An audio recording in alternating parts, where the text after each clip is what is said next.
Okay, so I am going to do a video mostly about King Lear. I think I might attach at the end of this a little thing I did on getting potatoes ready to plant, but I did not plant them. I made that video a few days ago. But then it got really cold, and for 4 nights in a row now. No, it's going to be, tonight it's also going to go below freezing. It's been really cold at night, and so I didn't want to start the potatoes out with such cold weather, so I'm going to wait till Tuesday, I think, to plant them. Anyway, so I thought I would attach that little video. My voice is not great. I completely lost my voice last weekend. I could not talk for 3 days, then it started to get better, but it's still raspy. Today is Sunday morning, and I'm about to go run to the store to buy food for dinner, and maybe the next couple of days. I haven't had the greatest reading in March. I finished Hornblower, which I think I'm going to make a separate video on that. And I think next month I'm going to read Hornblower at the end of the month, because that's what everybody else is doing in the group. So I think that might work better. And I finished that, and I finished King Lear, which is what I want to talk about, and then another really short book, which I'll mention at the end. And I could update you on other stuff going on, but I'm not going to. I want to make this, it's already 3 minutes. Anyway, King Lear. So this, even though I'm being slow this March reading, this was a victory for me, because I have been wanting to read all of Shakespeare, or I don't know if I'll read everything he wrote, but most of Shakespeare. And this was the one tragedy, one of the bigger tragedies that I hadn't read, and I'd been wanting to read for years, and I just never got to it. So for Christmas, I gave my husband tickets, me too, to go see King Lear at the Shakespeare Theater Company in Washington, D.C. And so last Saturday, even though I completely lost my voice and I had such a terrible cough, I just sit there the whole time sucking cough drops, and then I ran out of them. So like the last part of the play, I'm like smothering this horrible cough. Anyway, now I kind of lost my track. What was I? Oh yeah, so it was a Christmas gift for my husband, and I wasn't going to miss it for anything. So it was good. I thought the production was quite good, and I'll talk about that a little bit later. I didn't manage to read the whole book, the whole play before going. I only got to almost the end of Act 2. That's all I'd read. My husband didn't get to read it at all. He just read the Wikipedia to get the summary before seeing it. It was like I said, we enjoyed the production. So Patrick Page was King Lear. I've seen him in 2 other productions. I saw him years ago as Macbeth, and then I saw him a few years now ago in Othello as Iago, with Avery Brooks as Othello, and that was one of the best things I've ever seen. It was so good. Oh dear, the sun is starting to, there, let me keep my seatbelt off. Anyway, so the production was good. Patrick Page was just so good. It made me realize the thing about Shakespeare theater, Shakespearean actors rather, is that they really have to they have to have that energy where they really project off the stage really well. And he can do that. He can just convey emotion and subtlety of thought just through his whole body language, his expression, his, his cadence, his pacing, his tone, everything. So when you have really good Shakespearean actors, even though you don't know what every word means, you know what's going on. And that's my engine. Let me turn this off. Let's see, how do I turn it off? No, like that. Momentarily forgot. And so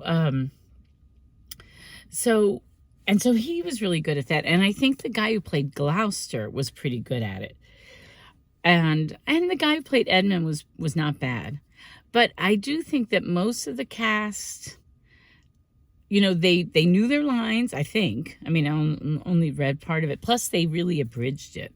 So apparently this play gets abridged a lot because it's long. Like in I think it's 3 hours and 10 minutes. It was, I don't know how, maybe 2 intermissions. But usually people cut it down, it seems. And I could tell that right away, because Act 1, like at the very beginning, Cordelia, one of the daughters of King Lear, has these asides where she's explaining to the audience what she's thinking and her emotions when it first starts, and they cut that out, and then the actress just had her time where she was talking about how much she loved her father. But it came off a little flat because she wasn't that great of an actress. She was okay. She knew her lines, but she just didn't have that energy that you need to be a good Shakespearean actor. So King Lear is about this old king who's decided his time has come to retire, and he wants to give his land to his 3 daughters. 2 of the daughters are married, but he's kind of, he's very this is what I like Shakespeare. He's very complicated. Nobody's all good or all bad. They're complicated. They're psychologically complicated, and so he wants, as he's doing this, he wants each daughter to tell them how much they love him. And so the first one gets up there, Goneril, and she just butters him up, like over the top flattery, which was a thing back then. You did flatter people a lot. You'd spend like the first page of your letter just flattering your superiors. That whole condescension thing was real. And then the next daughter does the same thing, but Cordelia balks at this because she's like, you already know me. You know that I'm a dutiful daughter, that I have affection for you. You know who I am. Why do you need me to butter you up so that I can get property from you? That I can get an inheritance from you. It seems, it's unseemly to her. She doesn't like it. But he takes offense and he flies into a rage and he disowns her. And then after he does that, one of his advisors, one of the earls or dukes or whatever, I forget their title, Kent, tries to talk reason to him, and he gets angry at him and banishes him as well. And so everything flows from that. And then there's this other guy, Gloucester, who's also a friend of the king and friend of Kent, who has 2 illegitimate sons. One legitimate son named Edgar and one illegitimate son named Edmund. And Edmund is jealous of Edgar, and so he plots against his father and his brother.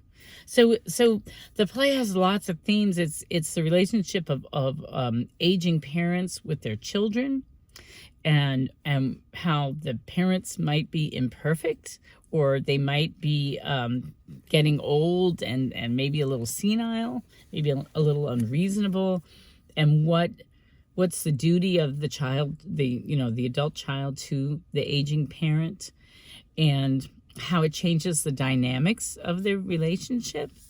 And so you have examples of bad children like Goneril and Regan, the two older sisters, who become power hungry. Once they get the power that their father gives them, they're not satisfied, and they revolt against him. And then there's the banished daughter, who actually really did love him, who winds up marrying the King of France, who comes back to save him, in spite of the fact that he's banished her. And then he's feeling remorse over what he did.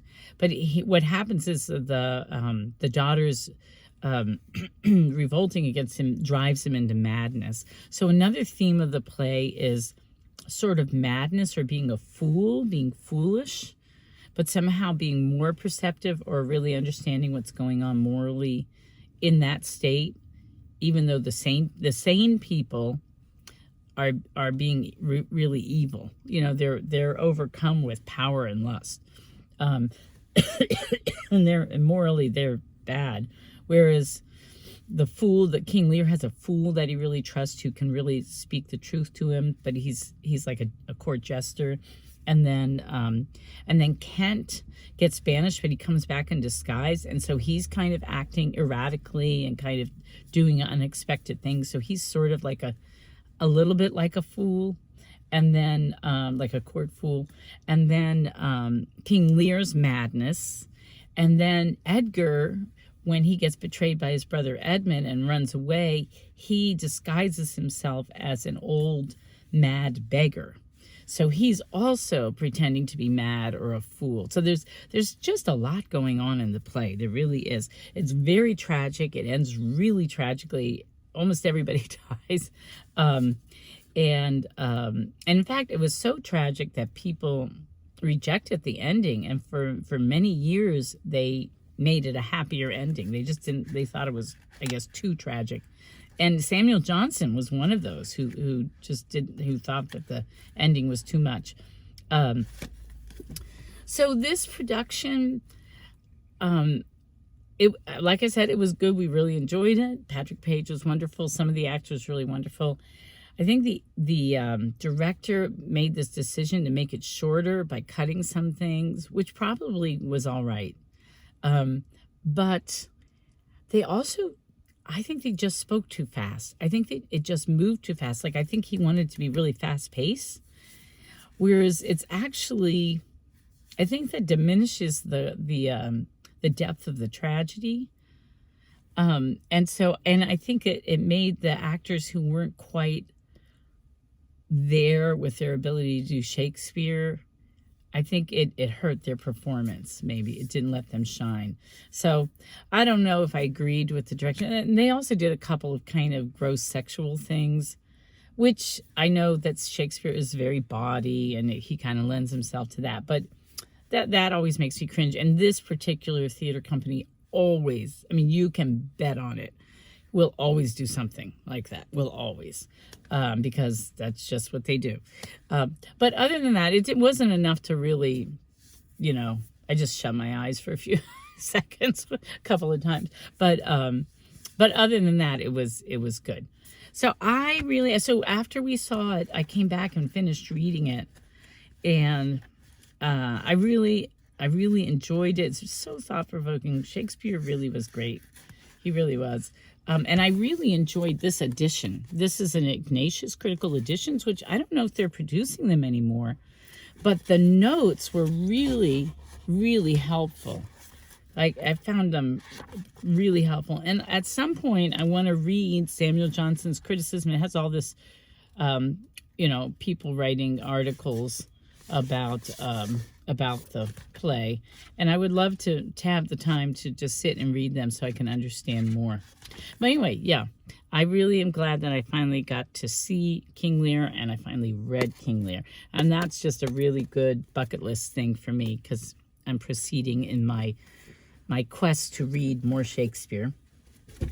The other thing that I did read that's sort of tied to Shakespeare is the Book of Cymbeline 2 by Emma Stewart. She's the book's princess. I have her first book too. She just finished this and published it. The Book of Cymbeline 2, A Kitten's Tale from Fall or Winter. It's just a really charming, very delightfully told story with illustrations just about what you go through when you own a cat. And it's from the cat's perspective, and it's just quite clever and charming. So I enjoyed it. And this would fit in with middle grade March. This was a very easy read. So I really have enjoyed both these books that Emma has written about her little kitten. So I think that's all I want to say. I don't want this to be too much longer. Yeah, I'm going to go shopping now. All right, I hope you're doing well. Sorry about the sun there. I hope you're doing well and happy reading, and I will talk to you later. Bye. Good morning, everyone. It is it's a little after 6:30 a.m. on March 15th, and last night I came across a video about getting your potatoes ready to plant, and I try to plant my potatoes around St. Patrick's Day. But before you can plant them, you need to cut them up and let them form a skin, which protects them so that when you put them in the soil, they have a better chance of succeeding. And so I'm letting them, I forget what they call it. I think they say something like scabbing over or something, but it'll develop like a skin. So these are the different potatoes I'm going to try this year. I'm going to try and grow more because usually I haven't been that successful with potatoes. They're pretty easy to grow. The first time I grew them, I was really pleased with myself, but then I tried to increase the number of potatoes and just various problems. I was trying bags and I wasn't watering them enough. And so anyway, I'm going to try again, and I want to plant more than I did last year. So I bought some of these from So True Seed, which is a company, I believe, it says Asheville, North Carolina, that I like, fairly local to me. I'm Virginia. These are the purple potatoes. They're supposed to be super healthy for you. Like purple food has something in it that's cancer fighting and that sort of stuff. This one I didn't bother to cut because it's so small. That's got 2 of them growing there. These are a little bit more advanced than I'd like. I'm not quite sure if I'm supposed to. I'm just going to plant them the way they are. So they were a little bit too sprouted. And then these, which are German butterball, some of them weren't, like half the potato didn't have anything. And then the other one would be like this. So not sure if there's an eye. There is an eye there that's just starting. So I'm still going to plant it and hope. We'll see. If I don't plant it, it'll never grow. So there's a chance that it might grow if I plant it. I'm not sure if there's an eye here either. So these were weird in that they were just really uneven. This one, is that a bad spot or is that just what, I don't know. I'm going to plant it anyway, but I'm not sure. I tried to start to cut it out, but it's so connected to that little sprout that, so I'm just going to see. This one also has like a little spot, so I'm not sure. Anyway, I'm just going to plant them and see. But I have to take 3 to 5 days to harden them up. I'm hoping to do it either Saturday or Sunday, so today's Wednesday, so that should be enough time. And then these are potatoes that I just got out of my pantry. This is a lone, I think it's probably Yukon Gold. I was going to plant the whole potato. It doesn't seem to have very many eyes. Well, there's one. Wait, I just missed, there we go, right there. But I think I'll just plant just one of those. And then these are the red potatoes. These are just organic potatoes from the grocery store. So I'm gonna plant these as well. And we'll see how many potatoes I get out of this. I really want to plant a lot of food that my family eats. And we eat potatoes, so I want to plant a lot of potatoes. And I kind of feel like now that my chickens are laying eggs, you know, if you have eggs and potatoes and then whatever other greens or vegetables I might be able to produce, that'll feed your family. That'll keep body and soul together. So pardon my voice. I lost my voice. This is like the 5th day now. So I actually sound a lot better than I did before. Okay, that's it. I'm going to try to plant these in a few days and we'll see how it goes.